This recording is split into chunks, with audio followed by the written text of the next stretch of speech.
25. Las condiciones de la caja fiscal o los dineros públicos son muy complicados, muy escasos.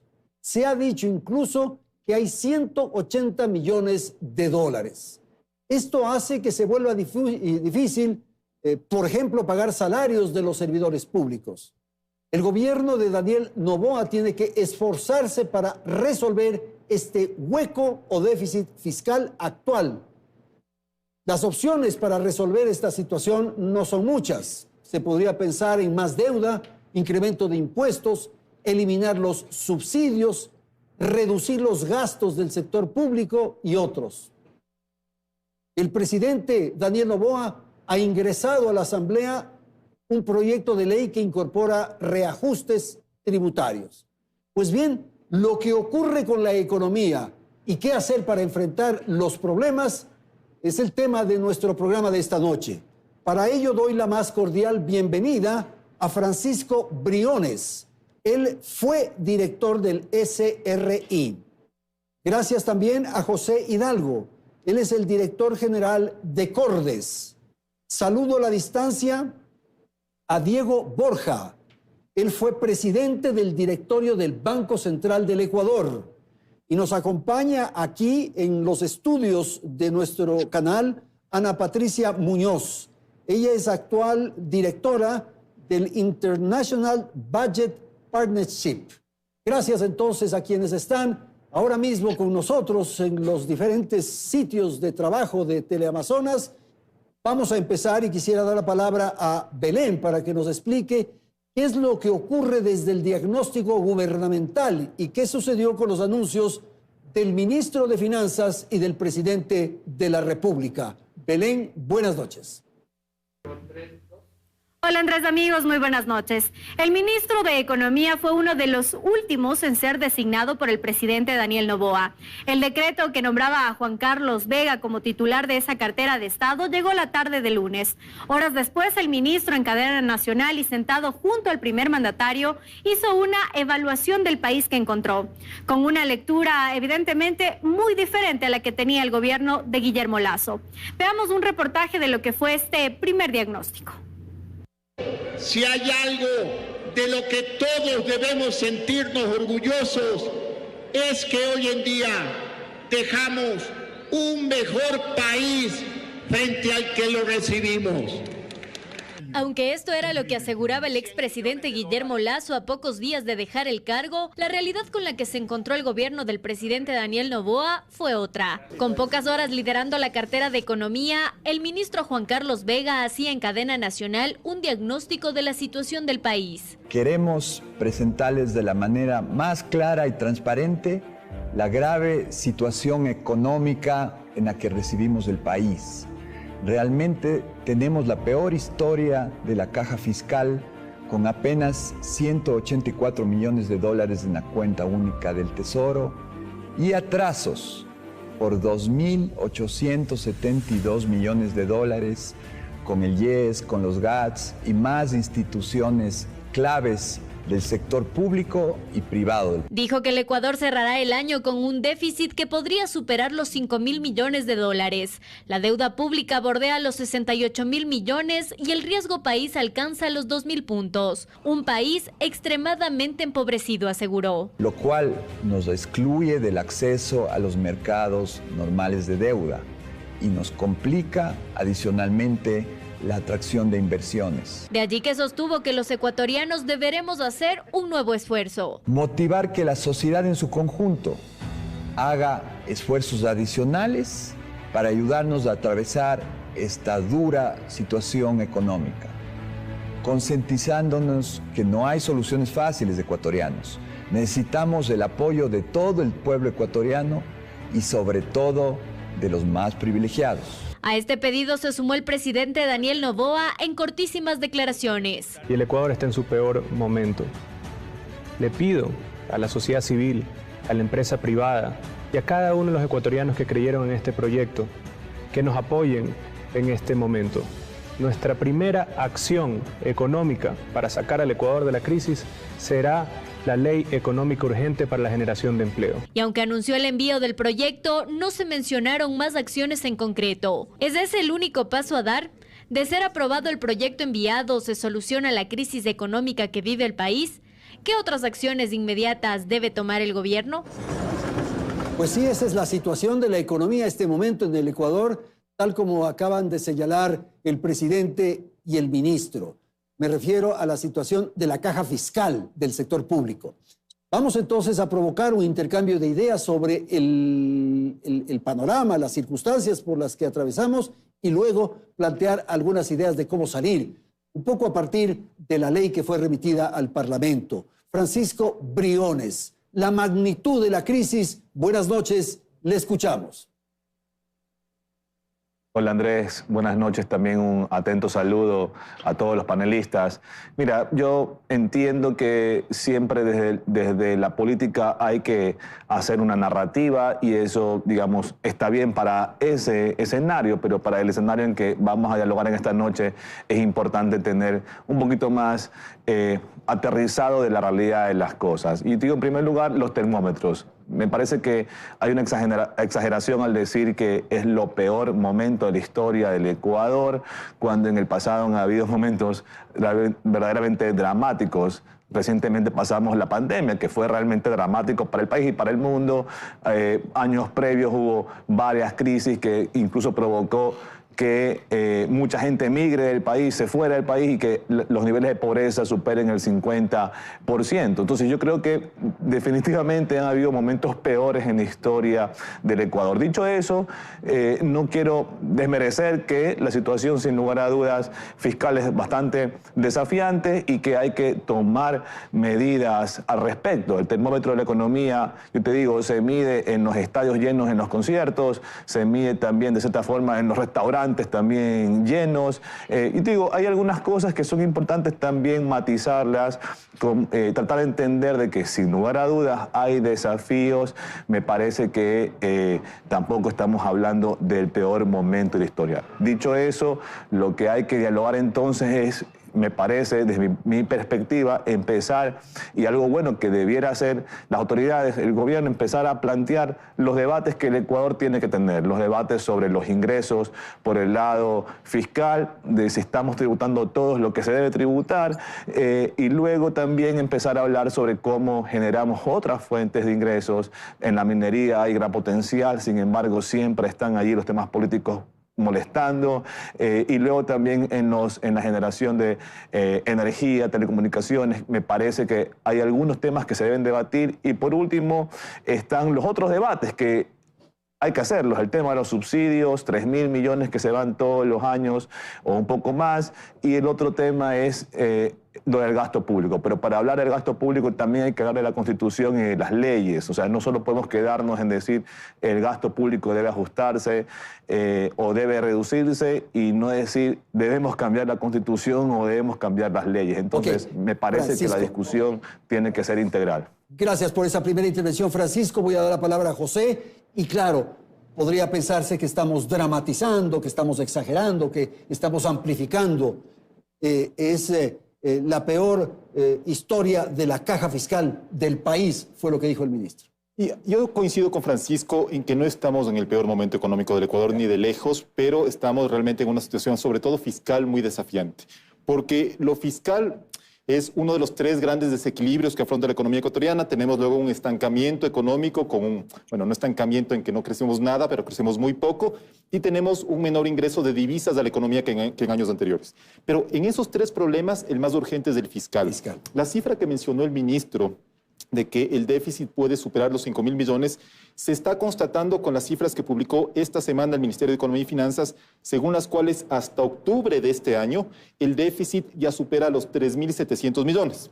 Y obviamente noviembre y diciembre son siempre los peores meses en cuanto a acumulación de déficit, porque también se acumulan algunos gastos.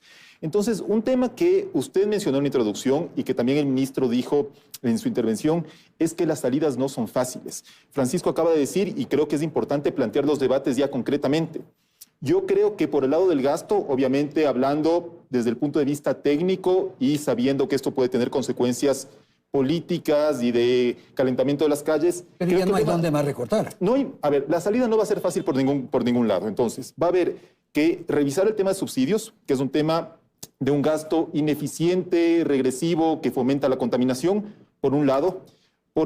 También por el lado de los gastos, creo que hay que plantear el debate de si es que es necesario mantener las transferencias a los GAT como están en la actualidad, porque tenemos un gobierno central que atiende seguridad, salud, educación, justicia, sumamente apretado en lo fiscal, y algunos municipios que sin estar bollantes, digamos, tienen cierto margen de maniobra, ¿no es cierto? Y los GATS deberían generar también sus propios ingresos. Y además, en los GATS no se ve ningún compromiso por generar sus ingresos propios, por ejemplo, cobrando el impuesto predial.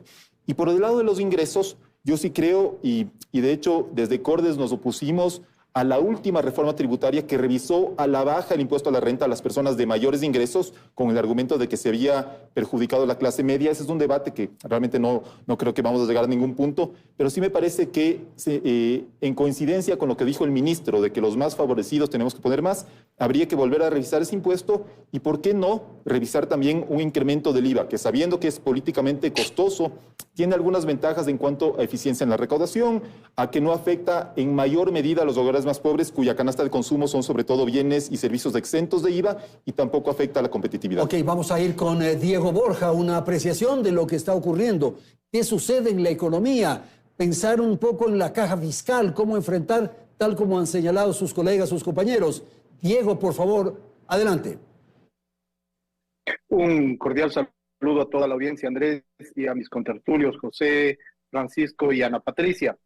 Es efectivamente real que la perspectiva con la que se mire es una perspectiva desde la cual tú te ubicas en el análisis. Y podemos ponerle varios nombres. Los contertulios han dicho desafío, y yo creo que es un momento dramático para el país. Una caja fiscal con 184 millones en noviembre, a punto de pagar el 13º sueldo de diciembre y el sueldo de diciembre en un momento culturalmente importante para el país, para la sociedad ecuatoriana, que es las fiestas de Navidad y Año Nuevo, es realmente dramático, más todo lo adicional que ya se ha mencionado. El déficit fiscal que estaría bordeando los 5.000 millones, los atrasos a los GATS, al IES, a proveedores del Estado, por más el ministro ha dicho de 2.700 millones, la cifra que yo tenía era 1.800, 2.700, una cifra muy, muy alta, y los márgenes de maniobra son bajos. Ahora, esto es resultado también de un continuo de política económica recesiva, de ajuste, de austeridad, que además están planteando algunos sectores que se sigan manteniendo, ajustes en el gasto, disminución a los gobiernos locales, etcétera. Y producto de eso es que tenemos esta monumental crisis, para mí ese sería el nombre que yo le pondría, monumental crisis en lo fiscal, en la entrada de divisas, cuenta corriente, cuenta comercial probablemente, y en el crecimiento. El Ecuador es uno de los países que menos crece en América Latina. De acuerdo a cifras de la CEPAL, estamos en el 1.1, 1.3% de crecimiento al lado del Uruguay, que es otra economía que es la que menos crece. Entonces, las medidas, para mí, desde mi perspectiva, deberían ser unas medidas expansivas en la medida de lo posible. ¿No? Entonces, si tenemos más medidas de contracción, difícilmente vamos a poder salir de los problemas, incluyendo la recaudación. Por cifras del SBI veíamos que hasta octubre de este año había disminuido la recaudación tributaria, producto también de la contracción, obviamente, de las actividades. Entonces, cuando planteamos, por ejemplo, como decía Francisco, medir porque si los restaurantes están llenos o los estadios están llenos, ahí puede haber un juego de avalorios, porque estamos mirando únicamente los espacios llenos de la sociedad y no estamos viendo las cifras que incluso el propio gobierno ha señalado. El Lazo está dejando una economía con una sociedad con el 27% de pobreza, es decir, un retroceso de 10 años, con el 11% de indigencia, cuando ya habíamos bajado a una sola cifra en esos indicadores. Gracias, Diego. Y una migración que también es una muestra muy grave. Gracias, Diego. Ana Patricia, entonces, lo que se hizo mal en el pasado tiene un costo en el presente. Y lo que ha señalado Diego, que hemos implementado una política económica que no ha sido la adecuada y por eso se ven los problemas ahora. Por favor. Muchas gracias por la invitación. Sí. Y tiene un costo social inaceptable. Claro. Reflejado, por ejemplo, según los últimos datos del INEC y las encuestas de empleo, en una disminución de 300,000 personas en la población económicamente activa, y de alrededor de 5.000 personas en el empleo adecuado. Si vemos datos de octubre del 22 a octubre del 23, que son los datos que se puede comparar, esto es algo que no se refleja en los índices, donde tenemos todavía una tasa de empleo adecuado del 34%, pero que un poco cubre este dramático decrecimiento de la población económicamente activa. Y eso no es porque hay menos población o menos población joven o menos población en edad de trabajar. De hecho, la población en edad de trabajar sube en este mismo periodo de tiempo, pero la gente que está buscando trabajo o empleada baja. ¿A qué responde eso? Personas que dejan de buscar por frustración, personas que migran, personas que tal vez tratan de empezar a estudiar.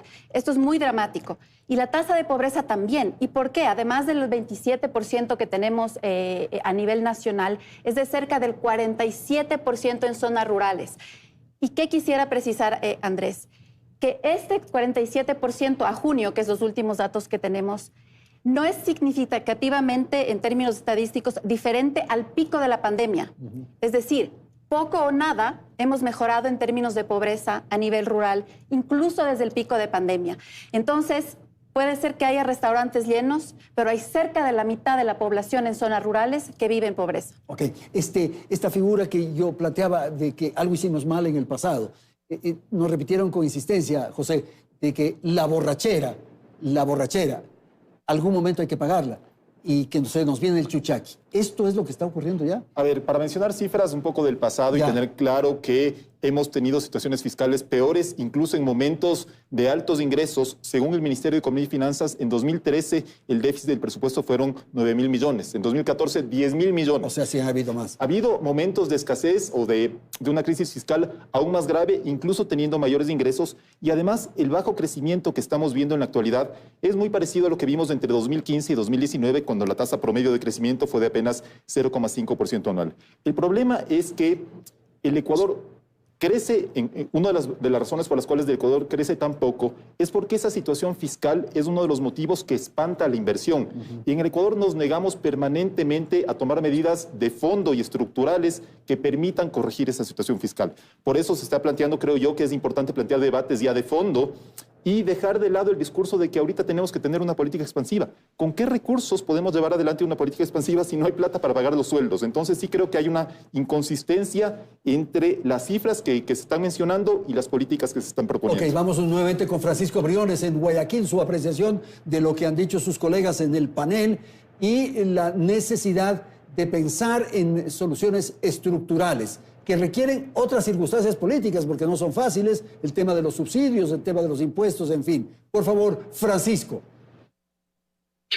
Mira, lo que pasó en el Ecuador es que en algún momento de la historia, y reciente, digamos, dentro de este siglo, en las últimas 2 décadas, hubo una bifurcación y un divorcio entre la senda que empezó a tomar el gasto público en general y la senda que empezó a tomar el tema de los ingresos. Yo te digo, por un lado el gasto público se pone en las leyes, en las constituciones y en todo el aparato normativo, se pone una senda y se establece una senda clara de crecimiento y de expansión, y eso de allí no hay quien lo pare. O sea, no hay esfuerzo que valga la pena con el esquema normativo actual que pare eso de allí. Pero por el mismo lado, no hay ningún tipo de esfuerzo adicional o ninguna idea que la sociedad civil en general permita que continúe para poder financiar todo esto. Entonces, por un lado tienes que si quieres promover la inversión en los sectores energéticos, luego hay un sector que te acusa de privatización y de vender los intereses del Estado.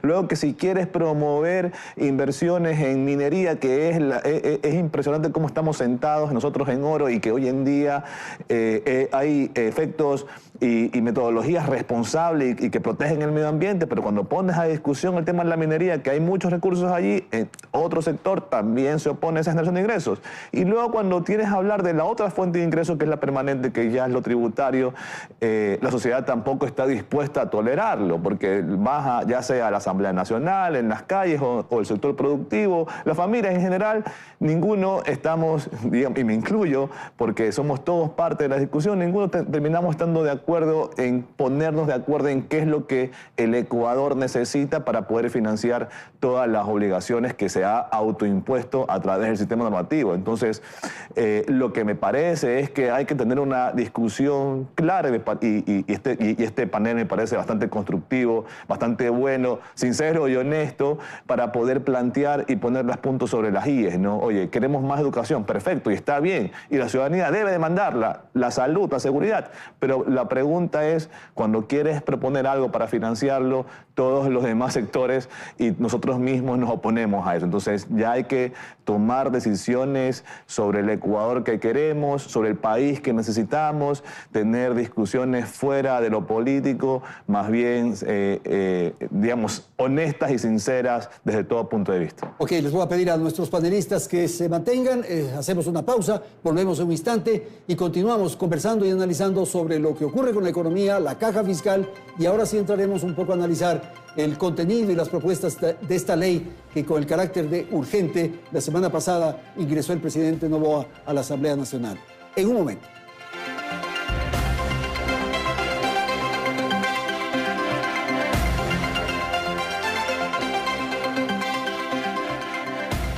Continuamos con más. Gracias por seguir en nuestra sintonía. La noche de lunes, el presidente Daniel Noboa envió el primer proyecto de ley económica urgente a la Asamblea Nacional, denominado Ley Orgánica de Eficiencia Económica y Generación de Empleo. El proyecto contempla, por ejemplo, una nueva remisión de intereses, multas y recargos. Esto como incentivo para que los contribuyentes morosos paguen sus deudas. Con esto el gobierno busca liquidez a corto plazo, pero recordemos que lo que recibirá será por una sola vez. También se plantea la exoneración por 10 años del impuesto a la renta para las nuevas inversiones productivas enfocadas en transición y seguridad energética. Otro punto interesante es la deducción adicional de hasta el 90% respecto del gasto de sueldos sobre los que la empresa haya aportado a la seguridad social a cambio del incremento de nuevas plazas de trabajo joven con contratos fijos o indefinidos. También se propone una deducción para las empresas que contraten a personas que hayan estado en prisión. Además, se plantea la devolución del IVA en las adquisiciones de bienes y servicios para la construcción de proyectos inmobiliarios. Se busca establecer también un nuevo régimen de zonas francas y de alianzas público-privadas. ¿Es suficiente esta propuesta? ¿Es la salida que el país necesita? Los beneficios de esta propuesta de ley y las cuestiones negativas es lo que vamos a analizar en este momento. Vamos contigo, Andrés. Sin duda, este es el tema que vamos a plantear en el transcurso de este segmento, pero quedaron pendientes un par de cosas que queremos definir sobre el capítulo anterior del programa. Y quiero dar la palabra a Diego Borja sobre lo que dijo José Hidalgo, en el sentido de que este momento no es preciso, no es adecuado. Expansión del gasto público, por favor. Andrés, aquí hay dos posibilidades. Más de lo mismo y cambio en la forma como se ha venido manejando la economía. Si es más de lo mismo, los resultados van a ser similares o peores. Entonces, ¿qué ha sido lo mismo en los últimos 6 años? Contracción del gasto público, contracción de la inversión pública, contracción del crédito público, política de ajuste y austeridad, atrasos con los gobiernos locales, etcétera. Entonces, si tenemos eso, ¿qué vamos a tener? Las cifras que ya mencionaba Ana Patricia, que son gravísimas cuando uno ve la segmentación de la pobreza en la zona rural, en las mujeres jóvenes indígenas, en los varones jóvenes indígenas, son dramáticas realmente porque hemos retrocedido más de 10 años. Y nuevamente yo escucho la cantaleta del tema del precio del petróleo. Mira, cuando uno se fija, y creo que en eso hay que ser objetivos, como decía Francisco, la estabilidad en los precios que ha tenido el gobierno de Lasso en el petróleo es mayor a la estabilidad que tuvo Correa. Correa entre el año 2008 y el 2010 tuvo 4 meses de petróleo por sobre los $100. Lasso ha tenido en estos 2 años de su gobierno 4 meses por sobre los $100 del petróleo y mayor estabilidad. Y sin embargo, las cifras que hemos visto, ¿no?, en lo social y en lo económico son realmente muy pobres. Entonces, Si seguimos con más austeridad, si seguimos con esa misma línea, vamos a tener los mismos resultados que no son los mejores para la economía. Okay. Y efectivamente yo sí creo que esta visión de objetividad que se está planteando es necesaria tenerla. Que cada uno tenemos nuestra postura política, por supuesto, y no la vamos a dejar. Pero sí es necesario que como académicos, como técnicos, como economistas, podamos mirar la objetividad, y la objetividad nos dice que lo que hemos venido haciendo no es lo mejor. Ok, gracias, Diego. José, rápidamente para un contrapunto. Sí, simplemente igual, basándome en cifras, el crecimiento cuando tuvimos el modelo económico de expansión del gasto público duró mientras los ingresos fueron altos. El precio del petróleo cae a finales de 2014 y en 2015, 2016, 2017 tenemos tasas de crecimiento sumamente bajas, manteniendo el modelo que Diego defiende. Y obviamente estoy de acuerdo en que cada uno puede defender su visión. Pero las cifras nos muestran que incluso en años anteriores el déficit fiscal fue incluso mayor que el que tenemos en la actualidad. Y la pregunta que yo tenía es, a ver, quieren ir por un modelo económico de expansión. El tema es, estamos hablando de un déficit fiscal que va a superar los 5.000 millones de este año. Hay atrasos que incluso pueden llegar a los sueldos. ¿De dónde vamos a sacar el dinero para llevar adelante una política fiscal expansiva? Simplemente eso. Objetivamente, no hay dinero para expandir el gasto público. Ok, perdón, ahora sí. Creo que ese es un punto fundamental, porque vengamos de donde vengamos. Yo creo un Estado que tiene que estar presente, que tiene que ver redistribución, que un país, según los últimos datos del Banco Mundial, donde 10% de la población tiene 57% de la riqueza y la mitad más pobre tiene solo 5% de la riqueza, es necesario esa presencia del Estado y la política pública. Y aún en estas divergencias creo que estamos llegando a puntos en común que es importante resaltar, que es justo lo que decía José. Es importante finalmente poner sobre la mesa medidas estructurales, gusten o no gusten.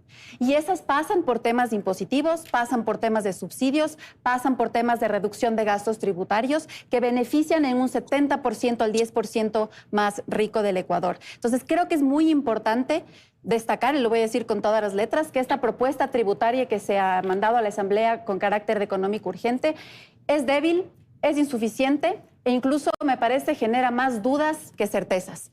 En el Ecuador hay un espacio todavía para de manera progresiva tener un sistema impositivo que cierre ese déficit fiscal, que para mí no es tan importante, o es un mecanismo para atender las necesidades sociales que tanto tenemos. Entonces entramos al tema tributario o al tema de la ley, y claro, hay señalamientos, observaciones que se han formulado en el sentido de que más bien es una ley parche, tapa un huequito, pero se le van a abrir otros y las complicaciones van a continuar. Y quizás era momento ya de plantear o de proponer algo más potente, estructural, que pueda corregir. Esta aseveración que hace Ana Patricia es un proyecto débil.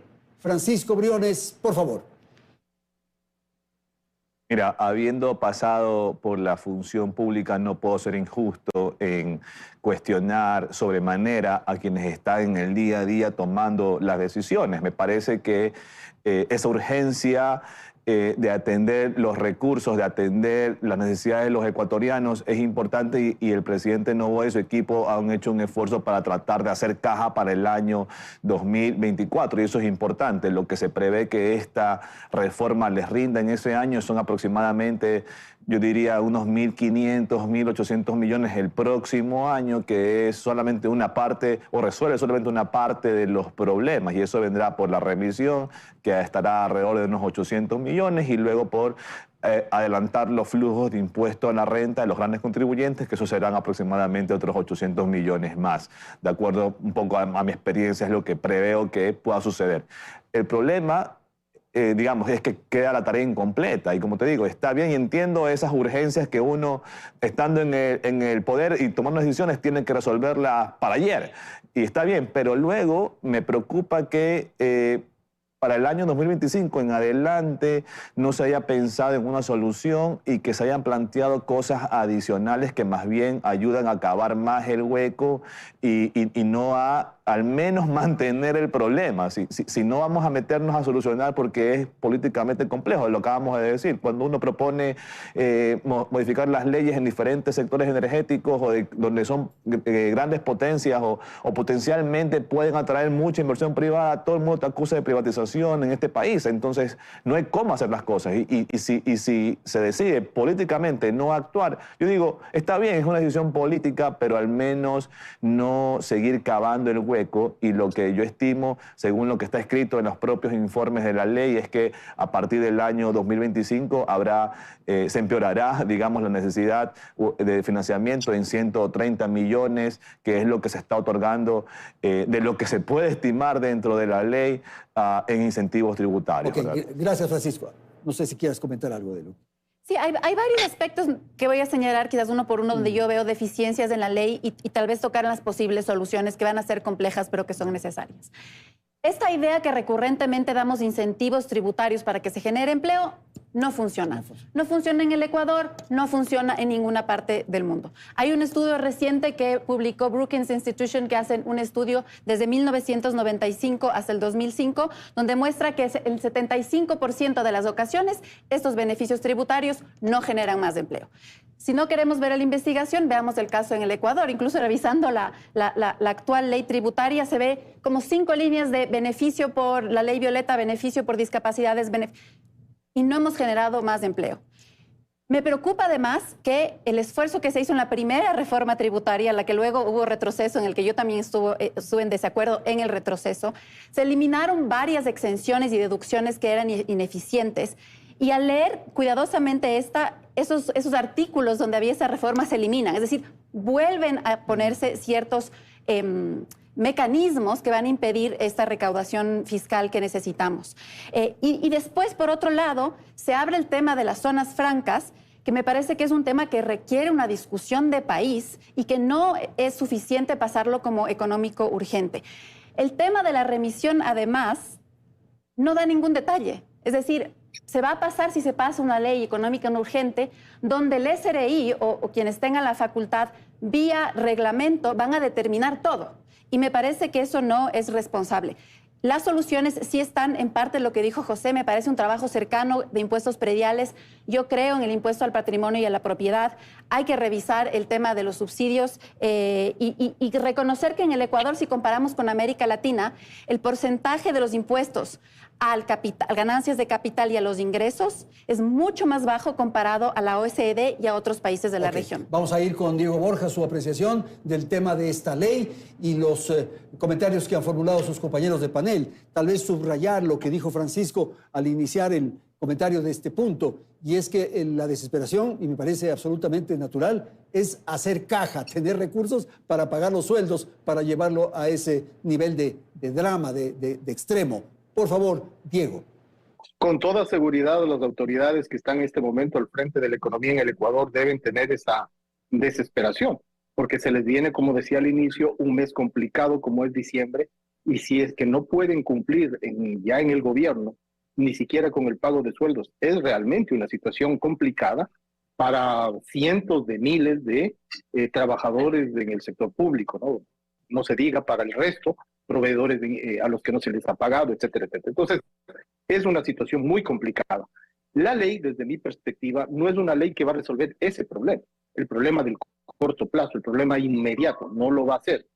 Yo digo que es una ley que podría haber sido mejor, digamos, pero tal como está planteada, quizás tenga algunos defectos en el corto plazo, para que además, en términos generales, es un gobierno de corto plazo, es un gobierno que tiene apenas 18 meses de posibilidad de ejecutar su política. Entonces, probablemente es una ley que algo ayude en el corto plazo y quizás en el mediano plazo. Creo que tiene temas importantes. Coincido con Ana Patricia. No son suficientes incentivos tributarios para generación de empleo joven, para generación de empleo femenino, para generación de empleo de personas que están en situación de marginalidad. Claro que no. Pero si es que se complementan acciones fiscales, tributarias, con otro tipo de acciones de política económica que están en manos del Ejecutivo, sí puede haber una ayuda en el sentido de generar empleo en un país que, como decíamos al inicio, solo 1 de cada 3, y esto siendo generosos con la forma como se calculan las cifras, 1 de cada 3 ecuatorianos en condiciones de trabajar, de la población económicamente activa, tiene empleo adecuado. Entonces, si es un problema que al menos en los considerandos de la ley, en las intenciones de la ley, se lo plantea y eso me parece positivo. El otro tema que considera la ley es la necesidad de generar mayor inversión, no solo extranjera, inversión nacional, porque la inversión nacional permitiría salir de esta situación de crecimiento muy bajo que tiene el Ecuador y es una intención importante. No creo que la ley, como ninguna ley, no creo que ninguna ley, particularmente esta, va a resolver los problemas. Pero creo que en la intención, en las formulaciones de cómo están concibiendo el problema, en los caminos que están señalando, podría convertirse en un buen mensaje desde mi perspectiva. No digo que va a ser la panacea, pero es un buen mensaje para iniciar. No le va a resolver al gobierno el problema básico que tiene, no lo va a hacer, pero quizás una línea por la cual podría encaminarse en una economía que necesita volver a generar inversión, crecimiento, gasto. Yo vuelvo a insistir, si contraemos todos esos indicadores, no vamos a salir. Creo que hay que empezar a generar política expansiva. Ahora, no le va a resolver el problema, coincidimos con Diego.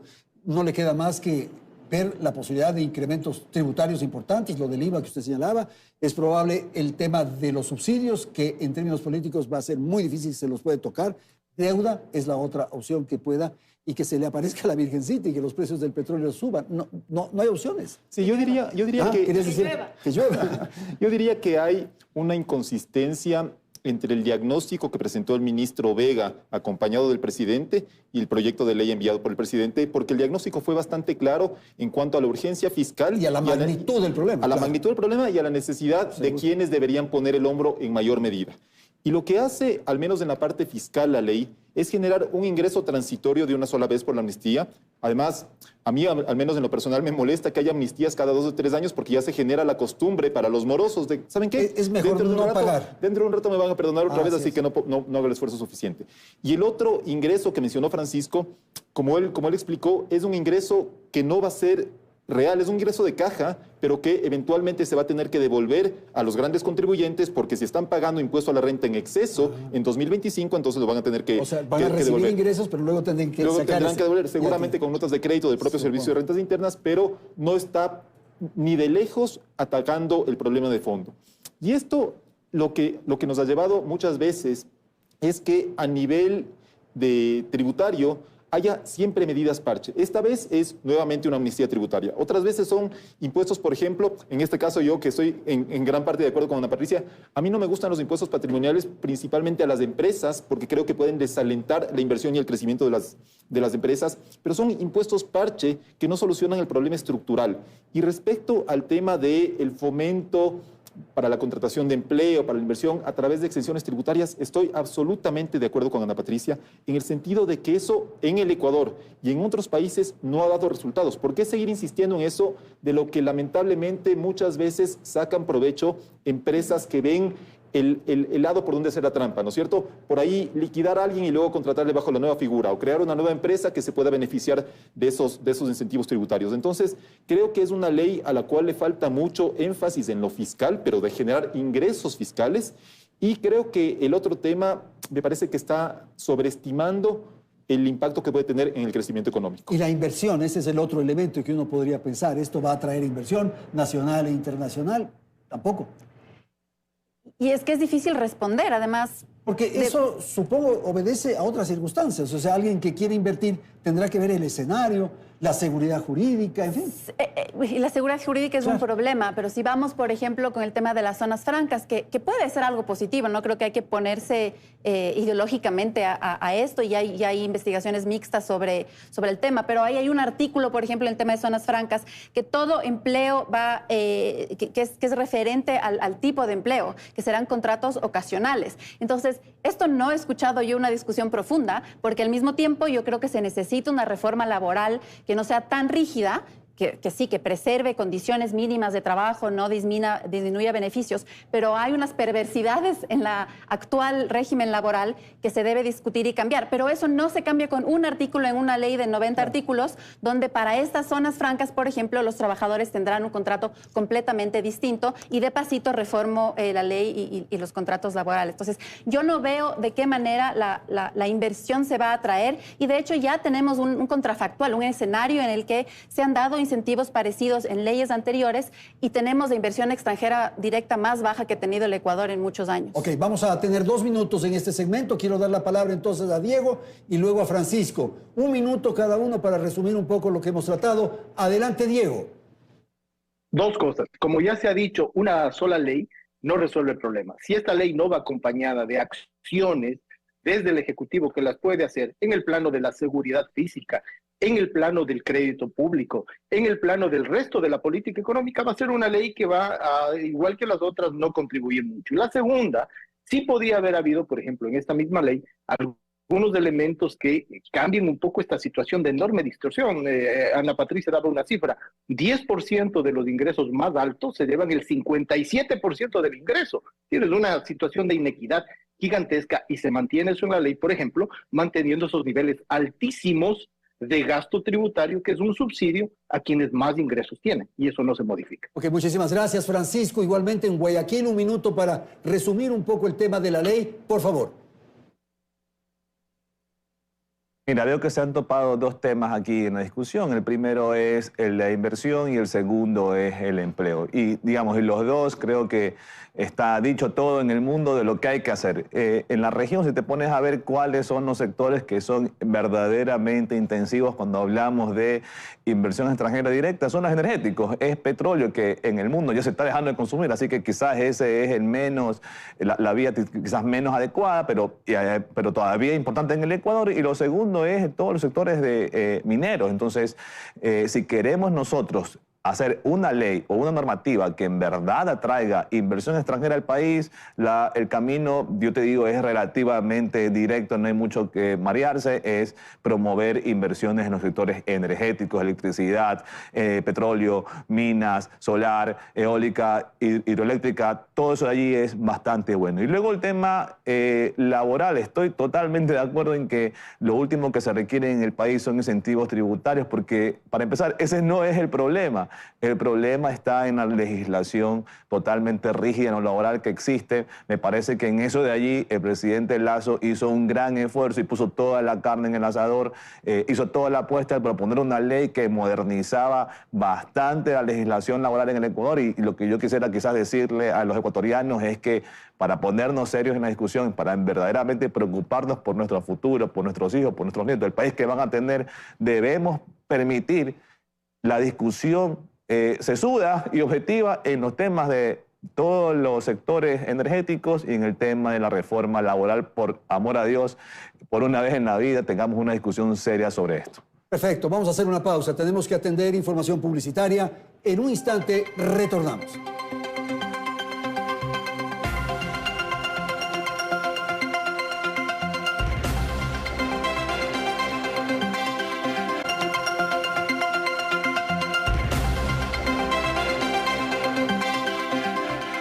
Bien, Ana Patricia, el tema es que ya está la ley, tenemos un gobierno que empieza, los desafíos son enormes y quizás salidas más allá de las que se han planteado. ¿Qué otras cosas podríamos proponer para las salidas? Y si nos quedamos en el tema fiscal, yo creo que hay que revisar esa reducción del ISD.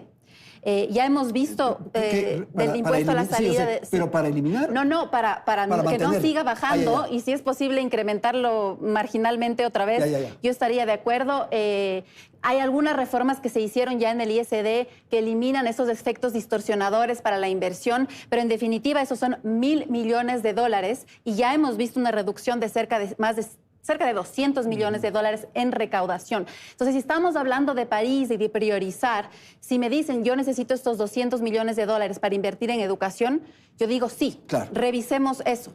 Me parece que el gasto tributario que está de alrededor del 6% del PIB son estos mecanismos que tienen principalmente las empresas para no pagar lo que deberían pagar. Algunos no son perversos, otros son buenos, pero es un monto gigante al que se le debería revisar, siempre con este ojo a quienes más tienen deben contribuir más. Y un tercer punto, regresando nuevamente a lo que se mencionó antes, un trabajo conjunto con los GAD.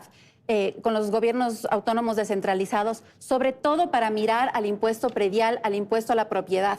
Hemos visto ya en múltiples informes públicos, porque los datos del SRI son públicos, que personas que públicamente tienen muchos recursos pagan 0 de impuesto a la renta. Sí, ¿no? Los GAT se han vuelto cómodos, digamos. Están recibiendo un dinero del gobierno central y no hacen ningún esfuerzo para es un mecanismo que se requiere, pero también me refiero a los individuos que tienen recursos económicos y que no pagan impuesto a la renta, en parte porque a través de sus empresas, y lo han dicho muchos empresarios públicamente, pagan el auto, pagan la educación, pagan su vivienda, y eso es inaceptable cuando la mitad de la población en zonas rurales vive en pobreza. Ok, vamos a ir con Diego Borja, por favor, su apreciación. Salidas, ¿cómo enfrentar con imaginación, con creatividad y con audacia en muchos casos? Diego, por favor. Coincido, es decir, yo había mencionado que el gasto tributario es extremadamente elevado y esta ley no dice nada sobre eso. Y ese es un tema que podría trabajarse de inmediato, porque seguro, cuando uno observa a dónde va ese gasto tributario, vemos que los sectores más pudientes, tanto en términos de personas naturales, individuos, como en términos de personas jurídicas, de empresas, que tienen más ingresos son las que más reciben el mismo gasto tributario. Entonces ahí hay una distorsión gigantesca, haciendo el gasto tributario un subsidio enorme, mayor incluso que los subsidios energéticos que van justamente a las mayores fortunas individuales y empresariales en el Ecuador. Ahí tenemos un elemento. El segundo elemento es tener una política que priorice la producción, que produce la creación de riqueza, y no solamente en las industrias ya tradicionales, extractivas, petróleo y minas, que son evidentemente importantes. Por ejemplo, un tema del gobierno de Noboa debería ser invertir en el tema petrolero, más todavía cuando en el cortísimo plazo vamos a dejar de tener los ingresos que provienen del Yasuní. Entonces ahí es un tema indispensable, pero también en otros sectores, en sectores que tengan mayor capacidad de crecimiento no extractivo en el mediano plazo, porque eso no se resuelve en el corto plazo. Yo creo que siendo un gobierno transitorio, que emerge de una crisis política, difícilmente va a enfrentar esto, porque además, siendo realistas, el año 2024 ya es un año electoral.